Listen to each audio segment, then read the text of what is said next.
All right. So, the pre-title sequence is plus 5 stars, but the rest of the episode is, eh? There are stars. Look, I don't know, literally, like -2 stars, something like that. look, I'll tell you right before, literally 20 seconds before we recorded, I can't believe I didn't think of this before. I call this episode Sonic Meme Boom because let me tell you something. Let me explain something to Jewel. There was my daughter's wedding, and I am proof of this. Almost every Brony's first exposure to this show after 2010, or probably during, was that yay scene. I've said the story several times, but for reference, I'm going to tell it again, short version.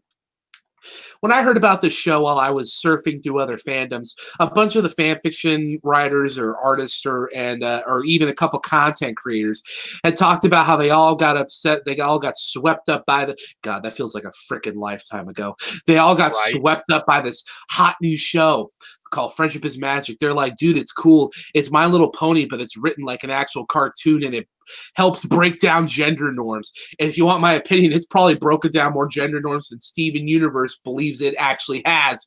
And anyway, I went on YouTube, and I remember typing, this is before Hasbro got the show syndicated and started pulling everything off of YouTube. The only way you can watch episodes is when they're sliced up on that one Russian channel, MLP Dimitri.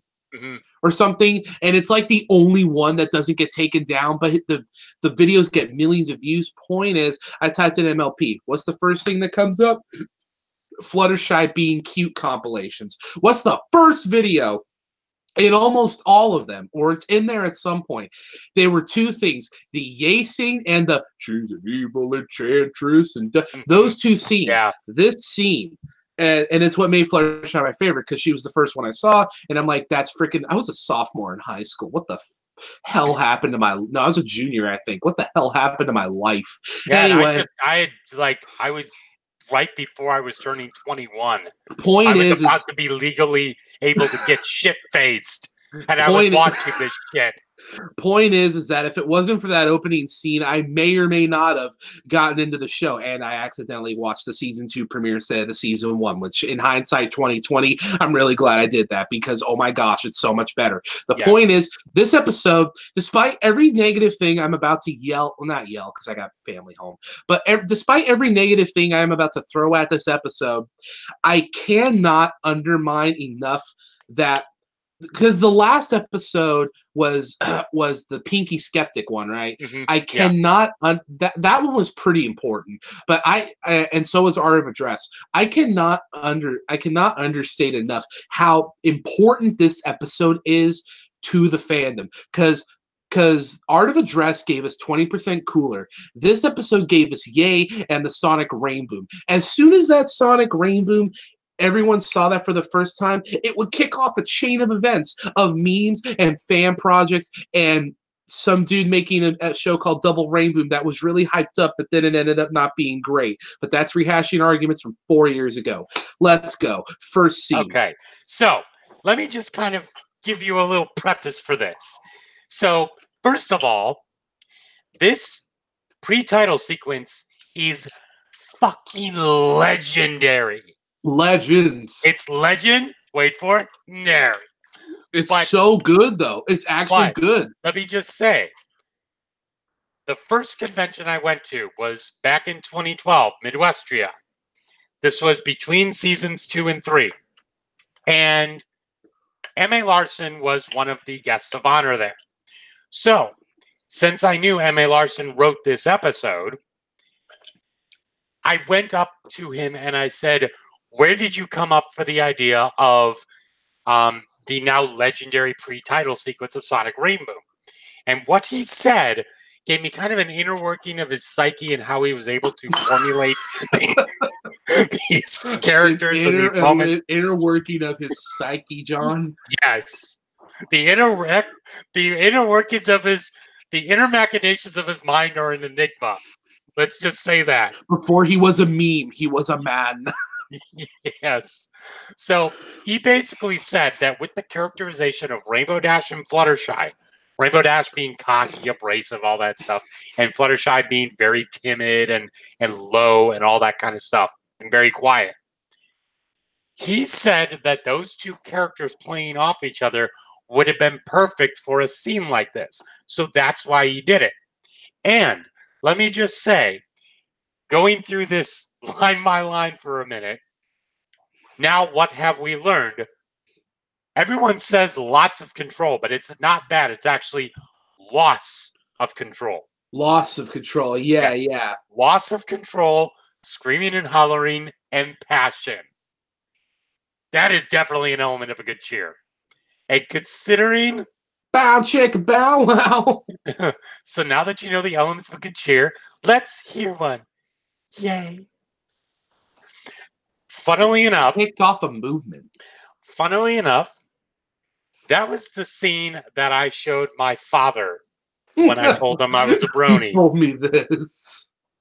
Was the Fluttershy Yay scene. Yeah, and funnily enough, the day that I told him this, it was... Do you remember several years ago when people were trying to boycott Chick-fil-A, but it only got them to get like 1 million more customers? Oh, God, I do remember that. That was the day I told my father I was a brony. You know what's... Well, it's not related to the show. Never mind. It's a funny story. I'll tell you later. So, yeah this... It's like I just said 2 minutes ago. This opening scene, and I know we're spending a lot of time on this, but you have to. You don't understand. We have to. Without this scene, there are moments, not really episodes, but there are, sort of, but there are moments throughout this first season that made it what it was. This season set it up. What people, the reason season 2 is so great is because it just built upon what made season 1 good. Season 1 set it up. Season 2 knocked it down. And there's also something of noteworthy for the darker side of the fandom. Rainbow Dash is pretty much the first pony to go crazy. Of course, sort of, in the sense of, because, people like making those PMB compilations of them going crazy, and they always think Party of One with Peaky Pie going, Slipknot for a couple minutes, and then Twilight was episodes with Lesson Zero. But this episode is the one that people always go back to, even today, when they talk about Rainbow Dash's underlying issues, because for some reason bronies just really love to psychoanalyze these characters, and I'm no better. I love it too. But they always talk about how her narcissism is just a thinly veiled attempt to cover up her massive insecurities. Mm-hmm. So and Art of the Dress, Rarity kind of lost it, but every time she goes nuts, it's usually played for comedy. I truly think the first time she went nuts was in the season 7 episode where they're being harassed by all the Ponyville people. Work in progress. Stress sewing. Yeah. That's really, but yeah, no. And there's that, and the Sonic Rainboom. I was also thinking of Inspiration Manifestation. That too. And it's kind of funny. That was more of a curse than anything else. Yeah, and speaking of Rarity, it's kind of funny because everything I usually complain about Rainbow Dash, it's still in this episode, but Rarity, for some reason, just totally channeled Rainbow Dash this whole episode. Oh, yeah. I'll say this. It sounds like they had an idea. They're like, oh, guys, let's be so deep and edgy, and let's have an Icarus illusion. They're like, okay, what about everything else? They're like, well, it's right. We'll make it work. We'll make it work somehow. Yeah, exactly. We'll do it live. That feels like what they... I feel like they had that planned out more than the Sonic Rainboom. It's like they were brainstorming and someone came up with that and they're just like, that's genius. Let's run with it. Yeah, and I'll tell you this.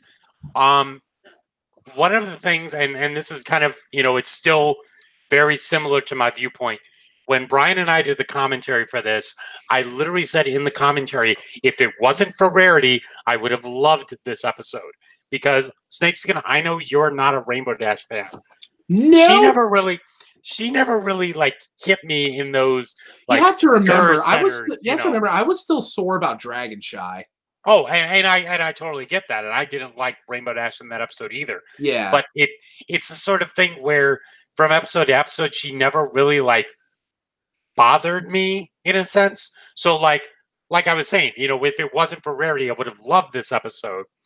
But she was actually very supportive coming through, because the next scene is where Rainbow Dash is trying to do her performance.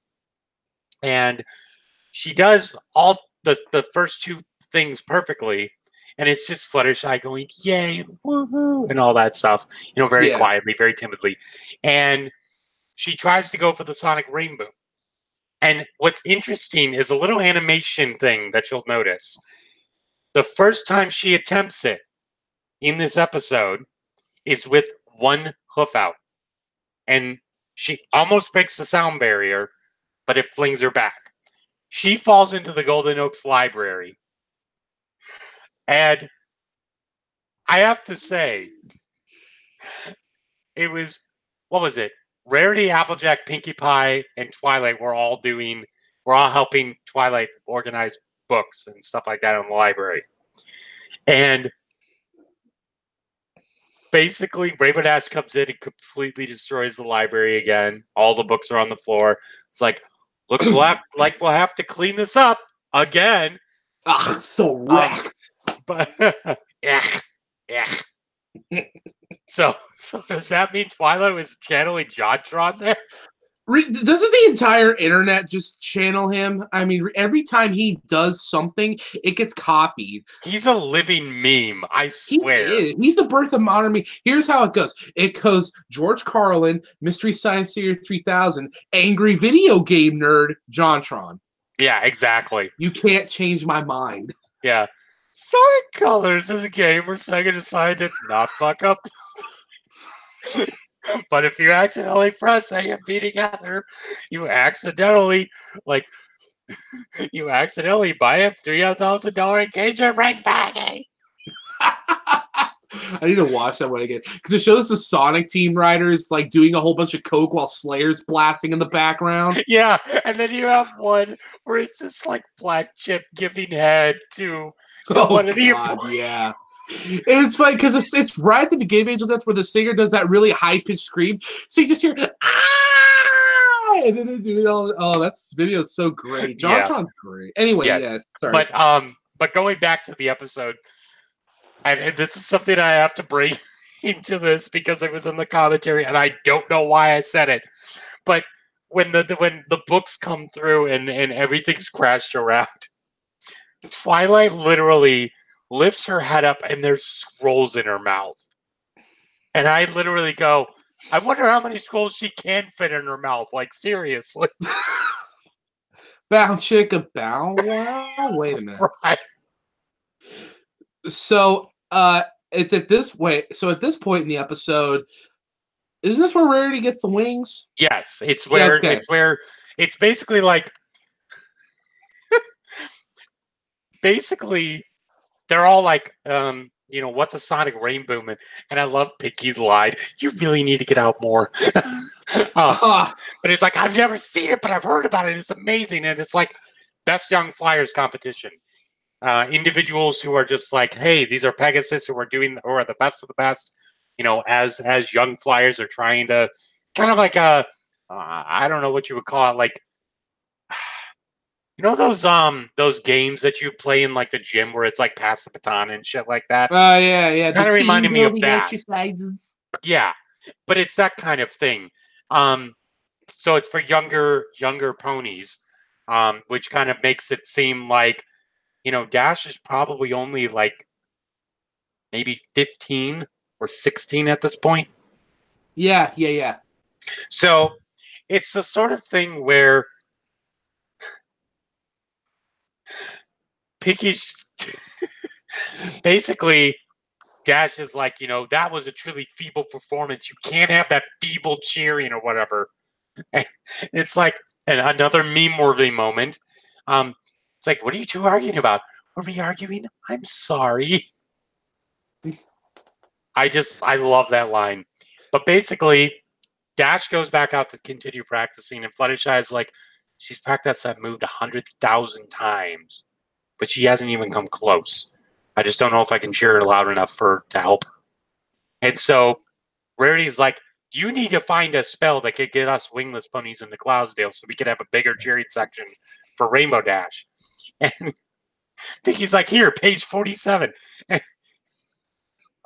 it's this first time where it's Pinkie Pie don't question it, but they actually question it, and Pinky has an answer.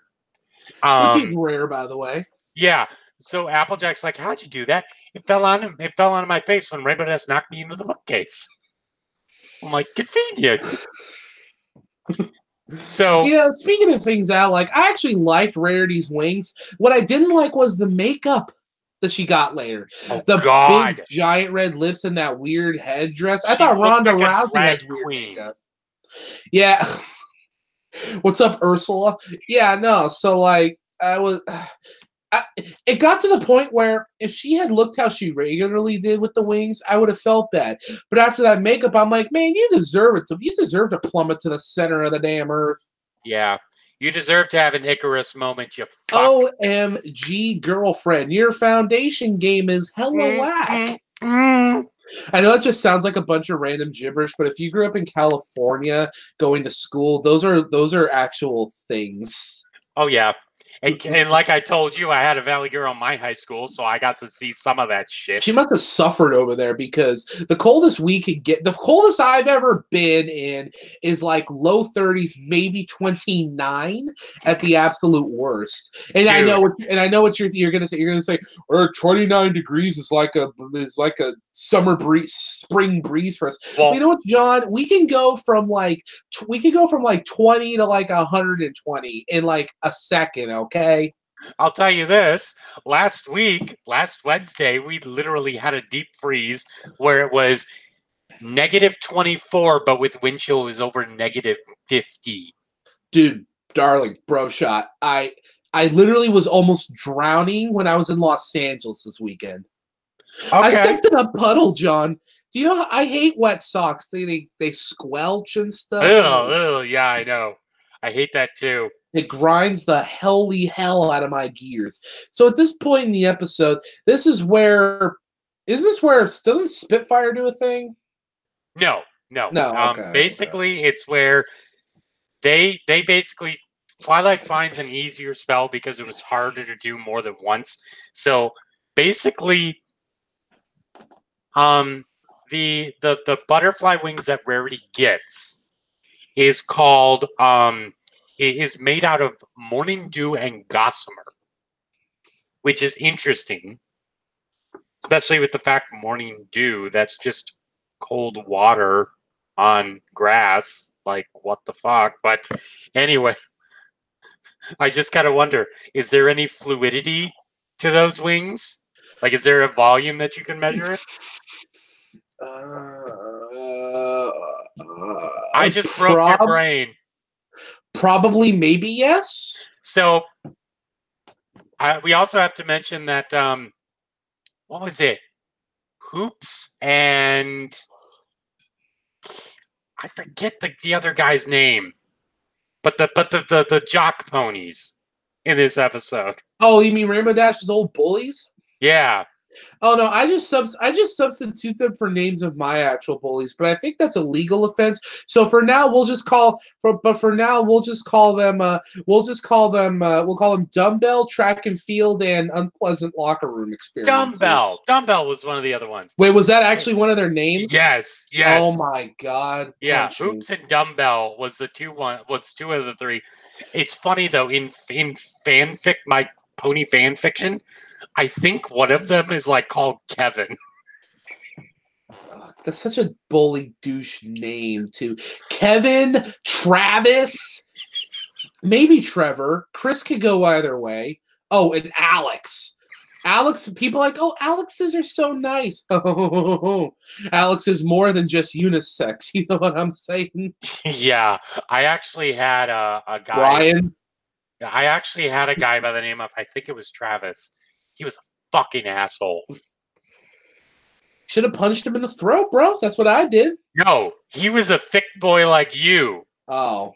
And I was a scrawny little thing. Hey, man, you guys have it. See, our hands we have to hit hard because our hands are protected by skin. You bony guys are all, well, your bones. So you have that there's a sharper, there's almost an edge to We your got a punches. crunch to it. Exactly. So anyway, they're trying to get Rainbow Dash down, and it's working. It's like, yeah, you got out of flight school because it was, too many drills and not enough nap times for you. I'm just like, oh my fucking god. Considering that it's Rainbow Dash, that makes too much fucking sense. It almost makes more sense than it should, but it does at the same time. It's like soloing with a whole backup band. Yeah. Or it's wait a like minute, that doesn't make any sense. What? It's like doing the Kessel Run in 7 parsecs. I don't know. It's like something, okay? Yeah. Do you think it's easy to come up with these jokes on the fly? It's not. I have to put an effort. I just came from work. Yeah. He sat around and books. I've basically been out of work for the past fucking month. Yeah, you get to eat Cheetos and touch your wife. Well, my wife eats the Cheetos, but you're not wrong on the second one. Okay, so anyway, so basically, they go on a tour. Yeah. Of like the weather factory and everything, and I love that Pinky goes in and just dips her hoof into the rainbow and licks it, and she goes through like all 6 colors in like 2 seconds. It's like spicy. Yeah, rainbows aren't really known for their flavor, and if you've read Rainbow Factory, that makes it all the more creepy. Wait, that's why she turns into Pinkamena. She was drinking dead pony's blood. That's a great idea. Right. And eating the rainbow messed with her already messed up psychology. Dude, that's terrific. I know, right? That's great. So, going through again, they go into like, and Rarity this entire time is just being a dickwad. I fucking hated Rarity in this episode. She's a fucking asshole. But she's like going and like bringing all the attention to herself and stuff like that. And Rainbow Dash is increasingly just getting more and more freaked out. But they go into this one place where they're literally hoof making snowflakes, which is interesting because no snowflake is every single snowflake is unique if put under a microscope. So yeah, all that kind of stuff. And I love how Rarity like starts flapping her wings, and it like causes a bunch of them to go through, and it's like, we better move on before Rarity causes a drought. Yeah.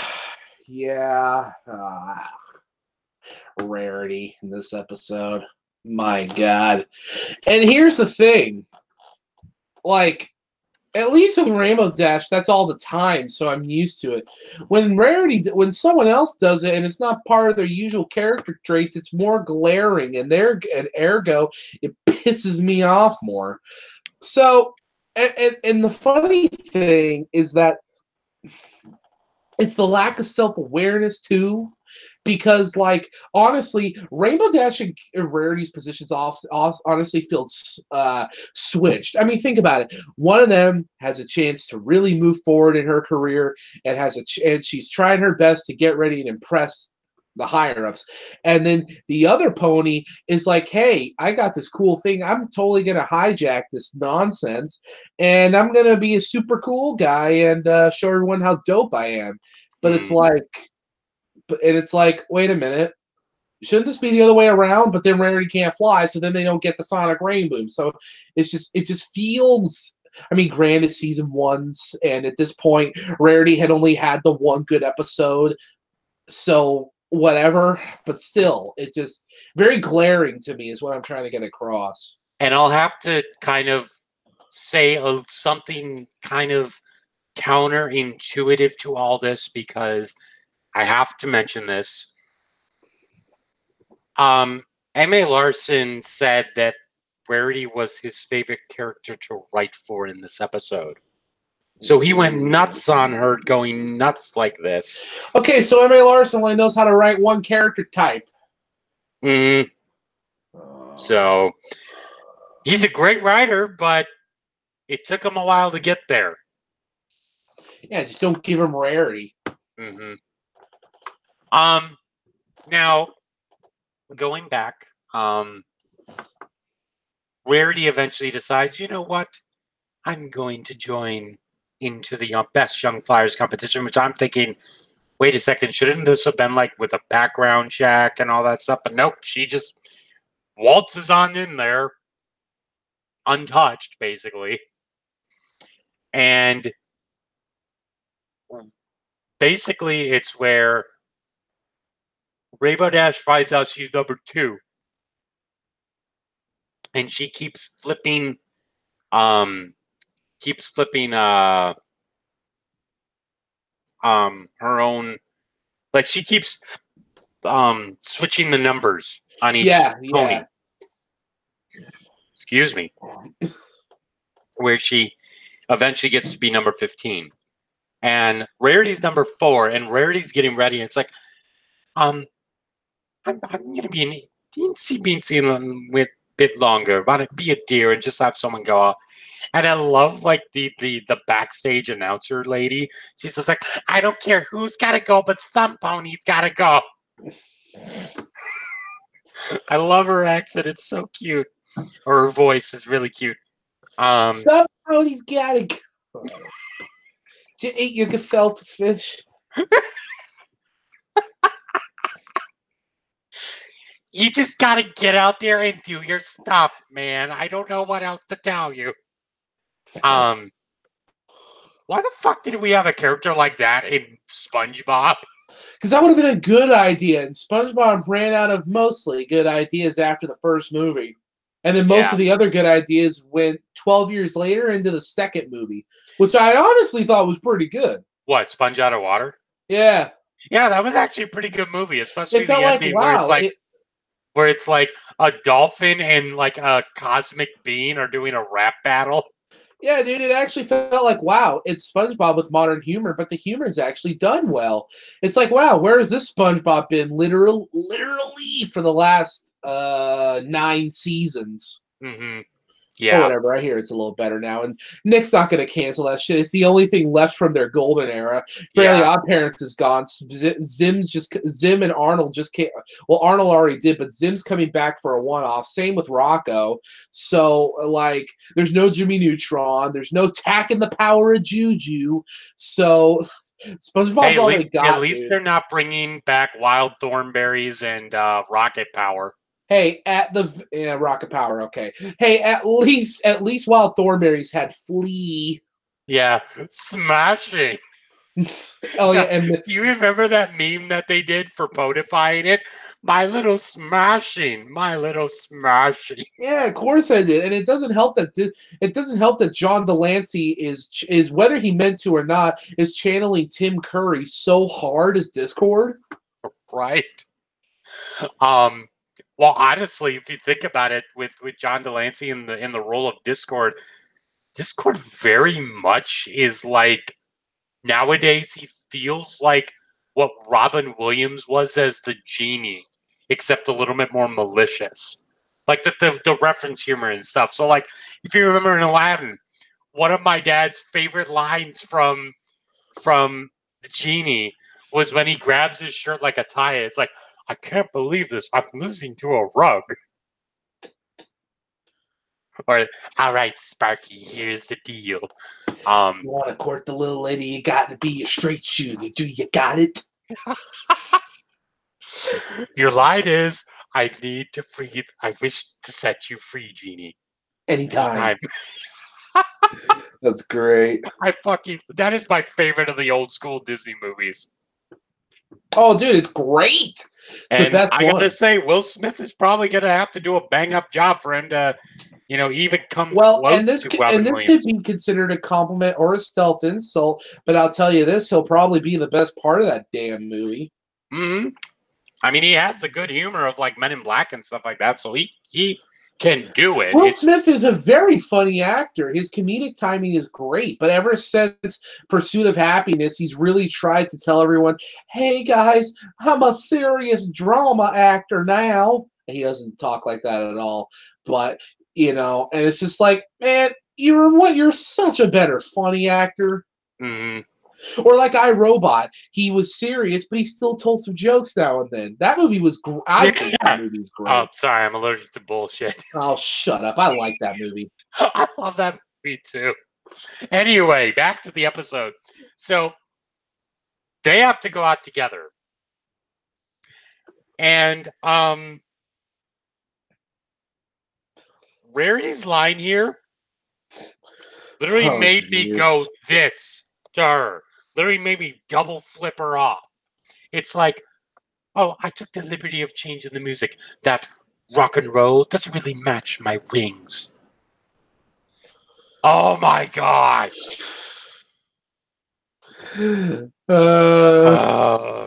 So they're trying to do everything at the same time. And Dash fails on the first two. She fucking hits her head on the edge of the fucking on the edge of the stadium. And I'm just like, ow, that's gotta hurt. It probably hurt just about as much when you got that judo chop to the cranium. Yeah, and then talking about threes, a crowd just made. I'm surprised that episode didn't reconcuss me. Yeah, but anyway, she fails on 2 of the 3 things, but Rarity tries to go up to the sun. And of course, this is the whole Icarus moment, getting too close to the sun, and then her wings evaporate, and then she plummets to her doomy doom. And this is the part where people, this is one of the first episodes where people started overanalyzing stuff.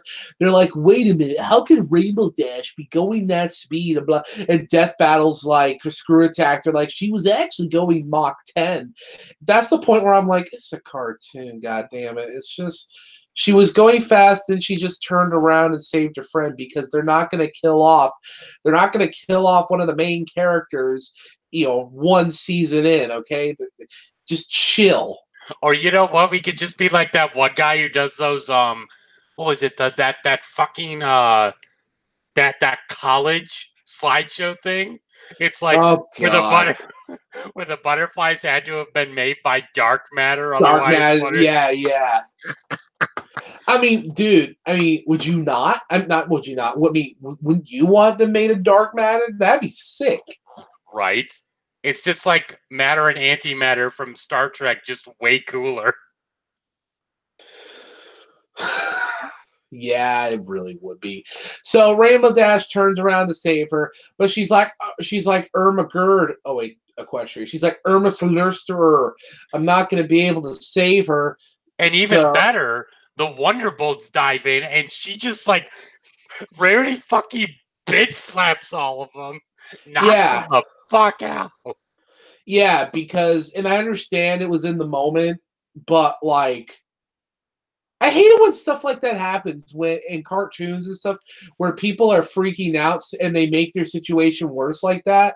I don't know why. That's always annoyed me. Like when like literally that scene where Rarity's falling and she's flailing so much that she can't, that she knocks out her two, the 2 Wonderbolts were going to save her, which, by the way, if you're in the military, you're getting knocked out by a bitch slap, there's a problem. Mm-hmm. But, so, yeah. Then Rainbow Dash, and going back to the animation quirk that I was talking about earlier, the first time she did it was 1 hoof out, and it didn't work. This time she has both hooves out, and it works. And, my God, this, I have to say, was the first time that I was visually impressed by the show and how it animated things, because damn, that Sonic Rainboom was incredible. Yeah, that singular animation is probably where a good quarter of the budget for the season went. Because I went back and rewatched the Sonic Rainboom scene specifically, right? And while the backgrounds are still as static and as flat as the rest of them were. The effect of the Sonic Rainboom itself honestly rivals some of the even doper animation things that have gone on in recent seasons. It really is something neat, and especially considering that it was all done in Flash. You always see a bunch of people complain about shows not ripping off, but being like Johnny Test, where they're like, oh, it's more Flash garbage. And even to this day, when the show was coming out, everybody said, everyone said, it's not even just so much the art, it's what they did with Flash, where it's really easy to be cheap and boring with it. And obviously, and obviously they upped the ante and got better models and rigging as the show went on.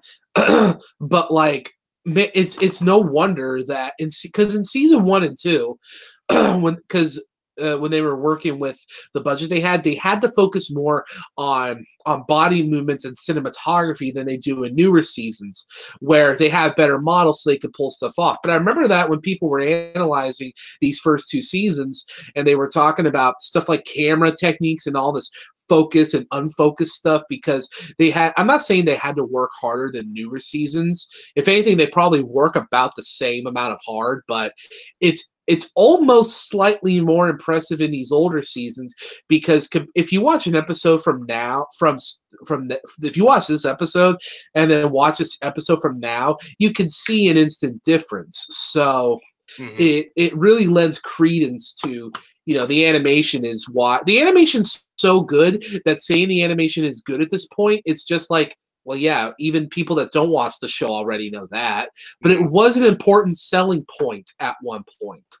Yeah, and kind of going back to what you were saying about cinematography, one of the things I want to mention is earlier in the episode when Rainbow Dash and Fluttershy are flying to Cloudsdale, you see Rainbow Dash talking to Fluttershy. She turns her head and the clouds part, and you see them flying towards Cloudsdale. That was a neat cinematography trick.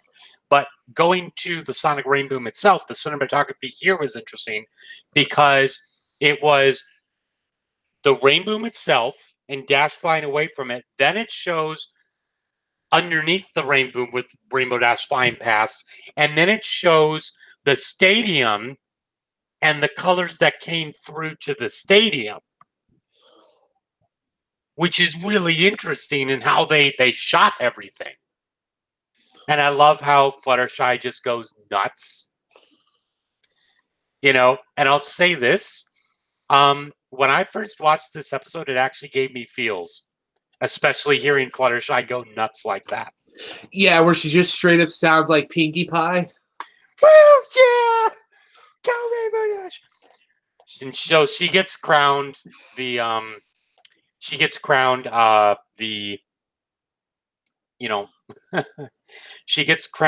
first place. She gets to hang with the Wonderbolts. And Rarity, fuck you. Dan, that was Sonic Rainboom. That was Sonic Rainboom. What do you think? It's kind of hard for me to score this because there's a lot of bad here, and most of it centers around Rarity. But there's some good, like the Sonic Rainboom and the pre-title sequence. I'll give it a 7.5. Dude, dead ass. That was literally what I was gonna give it. Oh, okay. Because it's better than most season 1 episodes in the sense of at the time and watching them back. I mean, Sonic Rainboom is one of the better ones. My only real gripe is really Rarity, but it's I respect its legacy, but I feel like that's the most positive thing I can say about it is the fact that I can acknowledge that, oh yeah, this is a legendary episode. But I feel like that's the biggest compliment I can give it, and that's not really a compliment so much as it is, in my opinion, stating an objective fact. So yeah, I give it 7.5. Okay. So yeah, next episode's gonna be interesting. It is Stairmaster. The first time we get to see the Fluttershy stare. And it's also a CMC episode. Yeah. An early CMC episode. So we'll see how that goes. You mean where it laid the seeds for several plot points that it eventually dropped? Uh-huh. So that's it from me, John. That's it from me. Dissatisfied memories. And we'll talk to you guys later. Peace out, Dragon. Why didn't Sweetie Belle become a singer?